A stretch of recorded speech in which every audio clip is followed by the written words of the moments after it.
کیا آپ نے کبھی کسی ایسے انسان کے بارے میں سنا ہے جو برسوں تک صرف قرآن کی زبان میں بات کرتا ہو؟ آج ہم آپ کو ایک حیرت انگیز اور دل کو ہلا دینے والا واقعہ سنانے جا رہے ہیں۔ یہ واقعہ ہے عظیم محدث اور ولی کامل حضرت عبداللہ بن مبارک رحمۃ اللہ علیہ کا۔ انہوں نے اپنے سفر حج کے دوران ایک ایسی نیک خاتون کو دیکھا جس کی زندگی قرآن سے اس قدر جڑی ہوئی تھی کہ وہ ہر سوال کا جواب صرف قرآن کی آیات سے دیتی تھی۔ یہ واقعہ ہمیں بتاتا ہے کہ اگر انسان کا دل واقعی قرآن سے جڑ جائے تو اس کی زبان، اس کی سوچ اور اس کی پوری زندگی قرآن بن جاتی ہے۔ آئیے سنتے ہیں یہ ایمان افروز اور سبق آموز واقعہ، عبداللہ بن مبارک رحمۃ اللہ علیہ اور ایک نیک خاتون کا سبق آموز واقعہ۔ عبداللہ بن مبارک رحمۃ اللہ علیہ فرماتے ہیں کہ میں اللہ کے گھر کا حج کرنے نکلا اور اس کے نبی صلی اللہ علیہ وسلم کی قبر کی زیارت کا بھی ارادہ تھا، تو میں بھی راستے میں تھا اور اس جگہ کا نام تھا سواد مقام۔ وہاں ایک بڑھیا عورت اون پہنے اور اون کی اوڑھنی اوڑھے پائی۔ میں نے کہا السلام علیکم ورحمۃ اللہ وبرکاتہ۔ اس نے جواب دیا سلام قولا من رب الرحیم۔ ترجمہ: سلام پروردگار مہربان کی طرف سے کہا جائے گا۔ میں نے پوچھا اللہ تجھ پر رحم کرے، اس جگہ کیا کر رہی ہیں؟ اس نے جواب دیا من یضلل اللہ فلا ہادی لہ ویذرہم فی طغیانہم یعمہون۔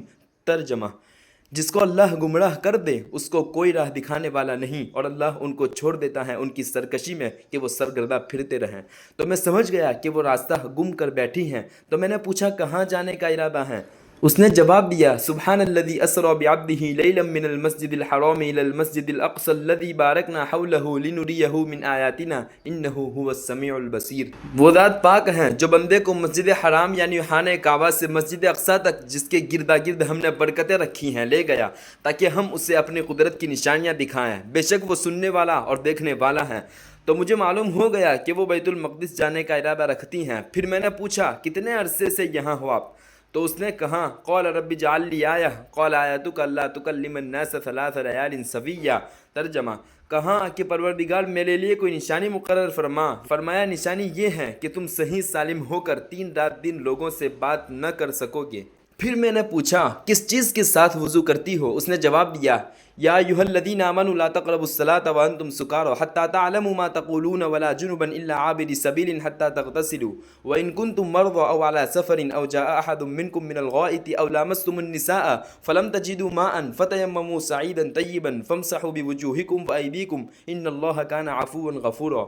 مومنو، جب تم نشے کی حالت میں ہو، جب تک ان الفاظ کو جو منہ سے کہو سمجھنے نہ لگو، نماز کے پاس مت جاؤ جب تک کہ غسل نہ کر لو۔ ہاں، اگر بحالت سفر رستے چلے جا رہے ہو اور پانی نہ ملنے کے سبب غسل نہ کر سکو تو تیمم کر کے نماز پڑھ لو۔ اور اگر تم بیمار ہو یا سفر میں ہو، تم میں سے کوئی بیت الخلاء سے ہو کر آیا ہو یا تم عورتوں سے ہم بستر ہوئے ہو اور تم کو پانی نہ ملے تو پاک مٹی اور منہ ہاتھ کا مسح کر کے تیمم کر لو، بے شک خدا معاف کرنے والا اور بخشنے والا ہے۔ پھر میں نے کہا میرے پاس کھانا ہے، کھانے میں رغبت ہے، کھا لو۔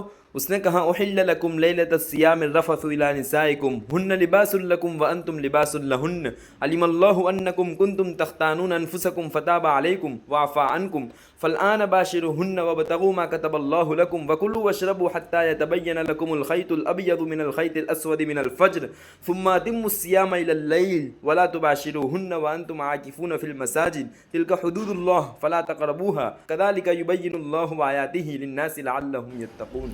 روزوں کی راتوں میں تمہارے لیے اپنی عورتوں کے پاس جانا جائز کر دیا گیا، وہ تمہاری پوشاک ہیں اور تم ان کی پوشاک ہو۔ خدا کو معلوم ہے کہ تم ان کے پاس جانے سے اپنے حق میں خیانت کر گئے تھے، سو اس نے تم پر مہربانی کی اور تمہاری حرکات سے درگزر فرمایا، مگر اب تم کو اختیار ہے کہ ان سے مباشرت کرو، اور خدا نے جو چیز تمہارے لیے لکھ رکھی ہے یعنی اولاد، اس کو خدا سے طلب کرو اور کھاؤ اور پیو یہاں تک کہ صبح کی سفید دھاری رات کی سیاہ دھاری سے الگ نظر آنے لگے۔ پھر روزہ رکھ کر رات تک پورا کرو، اور جب تک تم مسجد میں اعتکاف میں بیٹھے ہو تم ان سے مباشرت نہ کرو، یہ خدا کی حدیں ہیں، ان کے پاس نہ جانا۔ اسی طرح خدا اپنی آیتیں لوگوں کے سمجھانے کے لیے کھول کھول کر بیان فرماتا ہے تاکہ وہ پرہیزگار بنے، یعنی بڑھیا کی مراد تھی کہ میرا روزہ ہے۔ تو میں نے پوچھا کہ یہ تو رمضان کا مہینہ نہیں ہے، پھر روزہ کیوں؟ اس نے کہا ان الصفا والمروۃ من شعائر اللہ فمن حج البیت او اعتمر فلا جناح علیہ ان یطوف بہما ومن تطوع خیرا فإن اللہ شاکر علیم۔ بے شک کوہ صفا اور مروہ خدا کی نشانیوں میں سے ہیں، تو جو شخص خانہ کعبہ کا حج یا عمرہ کرے اس پر کچھ گناہ نہیں کہ دونوں کا طواف کرے، بلکہ طواف ایک قسم کا نیک کام ہے، اور جو کوئی نیک کام کرے تو اللہ تعالیٰ قدردان جاننے والے ہیں۔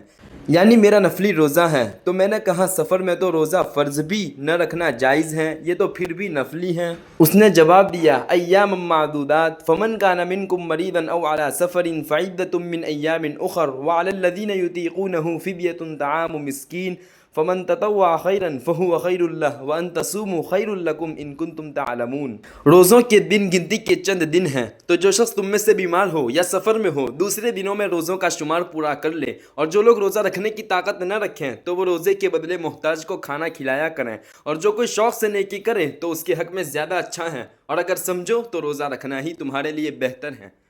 یعنی بڑھیا کی مراد تھی کہ روزہ نہ رکھنے کی اگرچہ اجازت ہے لیکن روزہ رکھنا زیادہ بہتر فرمایا ہے۔ پھر میں نے آخر پوچھ ہی لیا کہ تو اس طرح بات کیوں نہیں کرتی جیسے میں بول رہا ہوں؟ تو اس نے جواب دیا وَلَا تَقْفُ مَا لَيْسَ لَكَ بِهِ عِلْمٌ إِنَّ السَّمْعَ وَالْبَصَرَ وَالْفُؤَادَ كُلُّ أُولَئِكَ كَانَ عَنْهُ مسؤولا۔ اور اے بندے، جس چیز کا تجھ کو علم نہیں اور اس کا کوئی فائدہ بھی نہیں تو اس کے پیچھے نہ پڑ کہ کان اور آنکھ اور دل ان سب اعضاء سے ضرور باز پرس ہوگی۔ تو میں نے کہا مجھ سے خطا ہو گئی ہے لہذا درگزر فرمائیں۔ اس نے تو کہا قال لا تثریب علیکم اليوم یغفر اللہ لکم وہو ارحم الراحمین۔ یوسف علیہ السلام نے کہا کہ آج کے دن تم پر کچھ عتاب نہیں ہے، خدا تم کو معاف کرے اور وہ بہت رحم کرنے والا ہے۔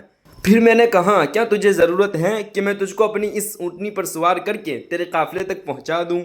اس نے جواب دیا الحج اشہر معلومات فمن فرض فیہن الحج فلا رفث ولا فسوق ولا جدال فی الحج وما تفعلوا من خیر یعلمہ اللہ وتزودوا فإن خیر الزاد التقوی واتقون یا اولی الالباب۔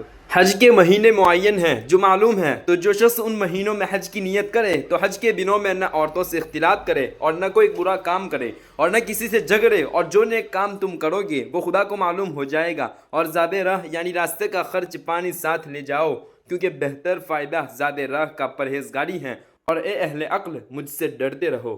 تو میں نے اپنی اونٹنی بٹھا دی تاکہ وہ سوار ہو جائے، تو اس نے کہا قل للمؤمنین یغضوا من ابصارهم ویحفظوا فروجهم ذلک ازکی لهم ان اللہ خبیر بما یصنعون۔ مومنین کو کہہ دیجئے کہ اپنی نگاہیں پست رکھیں اور اپنی شرمگاہوں کی حفاظت کریں، یہ ان کے لیے زیادہ پاکیزہ رکھنے والی چیز ہے، بے شک اللہ خبر رکھنے والا ہے جو بھی وہ کرتے ہیں۔ تو میں نے اپنی نگاہیں پست کر لی اور اس کو کہا سوار ہو جاؤ، لیکن جب وہ سوار ہونے لگی تو اونٹنی بدک گئی اور اس کے کپڑے پھٹ گئے، تو کہنے لگی وَمَا أَصَابَكُم مِّن مُّصِيبَةٍ فَبِمَا كَسَبَتْ أَيْدِيكُمْ وَيَعْفُو عَن كَثِيرٍ۔ اور جو بھی تم کو مصیبت پہنچتی ہے وہ تمہارے ہاتھوں کی کمائی ہے، اور اللہ تو بہت ہی لغزشیں معاف کر دیتا ہے۔ میں نے کہا صبر کرو میں اس کی ٹانگیں باندھ دوں؟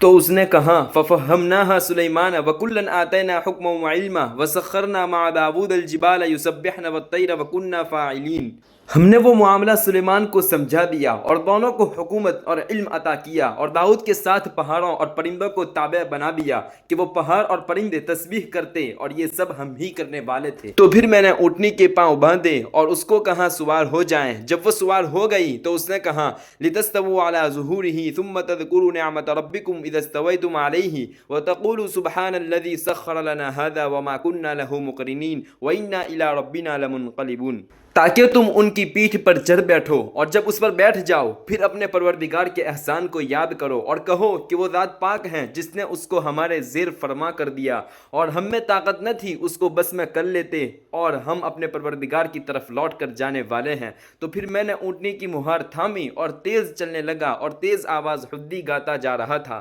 اونٹ کو تیز چلانے کے کلام کو حدی کہا جاتا ہے۔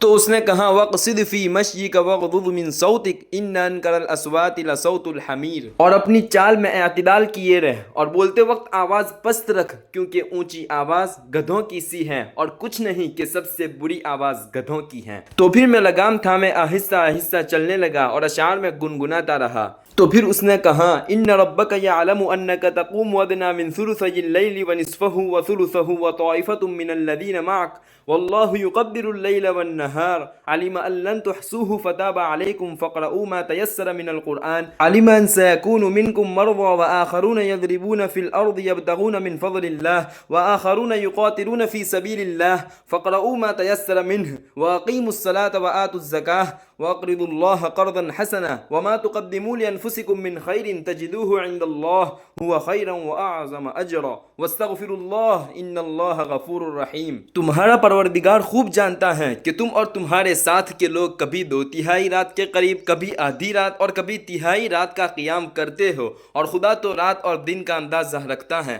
اس نے معلوم کیا کہ تم اس کو نبھا نہ سکو گے تو اس نے تم پر مہربانی کی، پس جتنا آسانی سے ہو سکے اتنا قرآن پڑھ لیا کرو، اور اس نے جانا کہ تم میں بعض بیمار بھی ہوتے ہیں اور بعض خدا کے فضل یعنی معاش کی تلاش میں ملک میں سفر کرتے ہیں اور بعض خدا کی راہ میں لڑتے ہیں، تو جتنا آسانی سے ہو سکے اتنا پڑھ لیا کرو اور نماز پڑھتے رہو اور زکوٰۃ ادا کرتے رہو اور خدا کو نیک اور خاص نیت سے قرض دیتے رہو، اور جو نیک عمل تم اپنے لیے آگے بھیجو گے اس کا خدا کے ہاں بہتر اور اچھا صلہ پاؤ گے، اور خدا سے بخشش مانگتے رہو، بے شک خدا بخشنے والا مہربان ہے۔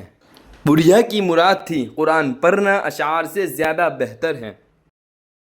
پھر میں نے کہا بے شک آپ کو خیر کثیر یعنی بہت بھلائی دی گئی ہے، تو اس نے کہا یؤتی الحکمۃ من یشاء ومن یؤت الحکمۃ فقد اوتی خیرا کثیرا وما یذکر الا اولو الالباب۔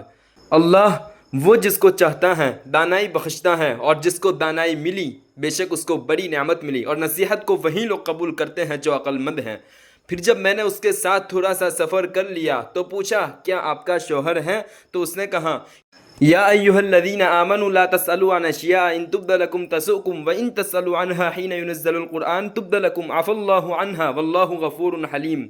مومنو ایسی چیزوں کے بارے میں سوال مت کرو کہ اگر ان کی حقیقت تم پر ظاہر کر دی جائیں تو تمہیں بری لگیں، اور اگر قرآن کے نازل ہونے کے ایام میں ایسی باتیں پوچھو گے تو تم پر ظاہر بھی کر دی جائے گی۔ اب تو خدا نے ایسی باتوں کے پوچھنے سے درگزر فرما دیا ہے، اور خدا بخشنے والا بردبار ہے۔ پھر میں خاموش ہو گیا اور چلتا رہا یہاں تک کہ اس کے قافلے تک اس کو پہنچا دیا۔ پھر میں نے کہا اس قافلے میں تیرا کون ہے؟ اس نے کہا المال والبنون زینت الحیات الدنیا والباقیات الصالحات خیر عند ربک ثوابا وخیر املا۔ مال اور بیٹے دنیا کی زندگی کی رونق اور زینت ہیں، اور نیکیاں جو باقی رہنے والی ہیں وہ ثواب کے لحاظ سے تمہارے پروردگار کے ہاں بہت اچھی اور امید کے لحاظ سے بہت بہتر ہیں۔ تو میں نے جان لیا کہ قافلے میں اس کے لڑکے ہیں۔ پھر میں نے پوچھا ان کی علامتیں کیا ہیں؟ تو اس نے کہا وعلامات وبالنجم هم یہتدون، اور راتوں میں نشانات بنا دیے گئے اور لوگ ستاروں سے بھی راستے معلوم کرتے ہیں۔ پھر مجھے پتا چل گیا کہ وہ قافلے کو راستہ بتانے والے آگے آگے چلنے والے ہیں۔ پھر میں آگے کی طرف پہنچا اور شروع کے خیموں میں پوچھا کہ ان میں سے تیرا کون ہے؟ اس نے جواب دیا واتخذ اللہ ابراہیم خلیلا وکلم اللہ موسیٰ تکلیما یا یحییٰ خذ الکتاب بقوہ، اور ابراہیم اللہ نے اپنا دوست بنا لیا اور موسیٰ سے اللہ نے باتیں کی، اے یحییٰ کتاب کو مضبوطی سے تھام یعنی حفظ کر۔ تو میں سمجھ گیا اس کے لڑکوں کے یہ نام ہیں، اور آواز دی اے ابراہیم، اے موسیٰ، اے یحییٰ، تو اندر سے خوبصورت جوان نکلے گویا کہ چاند متوجہ ہو گئے ہیں۔ جب ان کے ساتھ بیٹھا تو بڑھیا نے کہا وَكَذَلِكَ بَعَثْنَاهُمْ لِيَتَسَاءَلُوا بَيْنَهُمْ قَالَ قَائِلٌ مِّنْهُمْ كَمْ لَبِثْتُمْ قَالُوا لَبِثْنَا يَوْمًا أَوْ بَعْضَ يَوْمٍ قَالُوا رَبُّكُمْ أَعْلَمُ بِمَا لَبِثْتُمْ فَابْعَثُوا أَحَدَكُمْ بِوَرِقِكُمْ هَٰذِهِ إِلَى الْمَدِينَةِ فَلْيَنظُرْ أَيُّهَا أَزْكَىٰ طَعَامًا فَلْيَأْتِكُمْ بِرِزْقٍ مِّنْهُ وَلْيَتَلَطَّفْ وَلَا يُشْعِرَنَّ بِكُمْ أَحَدًا۔ اور ویسا ہی ہم نے انہیں جگایا تاکہ آپس میں ایک دوسرے سے حالات پوچھیں۔ ان میں سے ایک کہنے والے نے کہا تم یہاں کتنی دیر رہے ہو؟ چند افراد نے کہا کہ ہم 1 دن رہے ہیں یا 1 دن سے کچھ کم وقت۔ دوسروں نے کہا تمہارا رب خوب جانتا ہے جتنا تم ٹھہرے ہو، تو اپنے میں سے ایک کو یہ چاندی دیکھ کر شہر کی طرف بھیجو تاکہ وہ دیکھے کہ وہاں کون سا کھانا زیادہ عمدہ ہے، پھر تمہارے پاس اسی میں سے کوئی کھانا لے آئے، اور اسے چاہیے کہ نرمی سے کام لے اور ہرگز کسی کو تمہاری اطلاع نہ دے۔ اور پھر ان لڑکوں میں سے ایک اٹھا اور کھانا خرید کر لایا، پھر انہوں نے کھانا میرے آگے رکھ دیا۔ تو بڑھیا نے کہا کلوا واشربوا ہنیئا بما اسلفتم فی الایام الخالیہ، کھاؤ اور پیو خوشی سے بسبب اس کے جو تم نے گزرے ہوئے دنوں میں کیا۔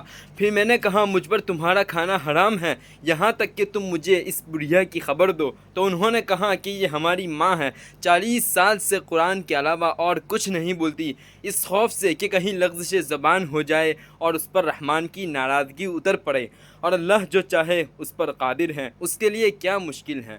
پھر میں نے کہا ذالک فضل اللہ یؤتیہ من یشاء واللہ ذو الفضل العظیم، یہ اللہ کا فضل ہے جس کو چاہے عطا کرتا ہے، اور اللہ بڑے فضل والا ہے۔